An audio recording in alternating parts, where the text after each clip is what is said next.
Assalamualaikum warahmatullahi wabarakatuh. Okey, sahabat. Hari ni pagi ni bersiaran dekat Langkawi. Cuma just nak share sikit lah tentang player-player baru nak main lah. Ini atas pengalaman saya untuk player-player baru nak main sabun, mesin sabun. Pertama, saya nasihatkan lah pada player-player baru nak main mesin sabun ni, dia kena tahu body mesin sabun daripada mana.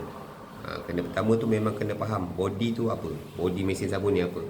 Body tu termasuk daripada kuatan dia, dia punya kerangka dia, dia punya kemampuan menahan beban, electrical dia, part dia, dia punya support system dia, mudah tak nak dapat spare part dan sebagainya. Benda-benda ni sekarang sangat penting. Kalau anda buat satu benda yang anda tak tahu mana asal usul dia barang ni datang, contohnya body apa, board apa, rosak macam mana, setting macam mana, lepas tu dari segi apa, ukuran dia macam mana, ada warranty atau tak, ada body ni tahan karat atau tak. Banyak benda-benda yang kena tahu detail tentang body ni. Bukan sekadar main beli saja tau. Bukan kalau anda tengok orang main beli batu tu masalah, dia pun 3 bulan, 4 bulan. Saya dapat banyak aduan dari sahabat-sahabat yang main mesin sabun. Dalam tempoh 5 bulan atau 3 bulan mesin dia masalah. Terutamanya board. Board maksudnya tekan sabun terus keluar. Langsung duit jam. Tekan button tak keluar. Tapi lepas tu bila call reseller, call vendor tak angkat. Vendor tak nak layan, vendor tak nak ambil tanggungjawab tersebut. Itu adalah satu benda yang saya sangat-sangat tak patut lah bagi saya. Kalau siapa yang menjual lah, ini saya nasihat pada yang pembeli, dan saya juga nasihat pada penjual. Kalau anda nak jual satu mesin, anda jangan fikir besar untung saja. Anda kena tahu mesin anda ni mampu tak bantu orang. Kalau anda just ambil untung untuk jual, lepas tu anda tinggalkan pelanggan tu, tinggalkan player tu, itu satu benda yang saya cakap bukan jujur. Anda tak jujur pada diri anda. Dan kadang-kadang saya tak tahu bahanan yang anda jual, tiba-tiba anda jual. Itu yang saya cakap, saya nasihatkan lah pada diri saya juga, pada sahabat-sahabat baru dan sahabat-sahabat yang menjual mesin. Kalau boleh, anda kena ambil tanggungjawab. Pada player baru, saya nasihatkan sekali, kena tahu pasal body dari mana, siapa player dia, siapa vendor dia, body dia ada warranty tak, masalah apa macam mana, masalah sukatan macam mana, tiba-tiba jam ada tak orang bantu. Itu yang pertama. Kedua, pada vendor, saya nasihatkan juga, vendor kalau anda jual, tolonglah bertanggungjawab.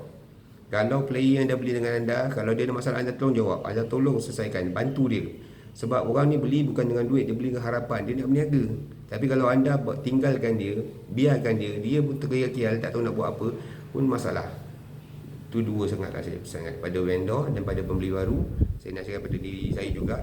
So, kalau buat satu benda, kena bertanggungjawab. Tahun tu tak amanya lah, kena jujur pada diri sendiri.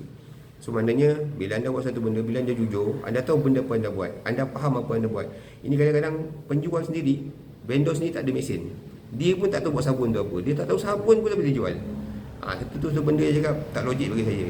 Kalau anda sebagai vendor, anda kena tahu semua sekali pasal mesin, pasal sabun, pasal apa semua. Ini anda nak ceritakan pasal mesin pun dah terkial, lagi tukar board. Bukan saya dapat banyak aduan. So bila aduan-aduan ni datang pada saya rasa macam, kenapa orang jual bukan murah, mesin 8,000, 7,000, 27,000, 25,000 pun dah dijual. Tapi vendor ni biarkan. Saya agak tekilan lah dengan vendor-vendor yang macam ni, sebab dia akan merosakkan market sabun sendiri. Ni yang saya nasihat pada player baru dan player vendor-vendor. So nasihatkan pada diri sendiri juga, pada diri saya dan daripada anda semua, berhati-hati, jujur dengan diri anda. Bila anda buat satu benda, anda kena jujur bahawa anda tahu apa anda buat. Anda just sekadar jual, anda kena jual diri anda. Anda kena jual anda punya dignity anda. Anda kena jual anda punya cara hidup, anda jangan tanggungjawab anda. Itu yang anda kena bagikan pada player-player baru. Dan pada player baru, so hati-hati.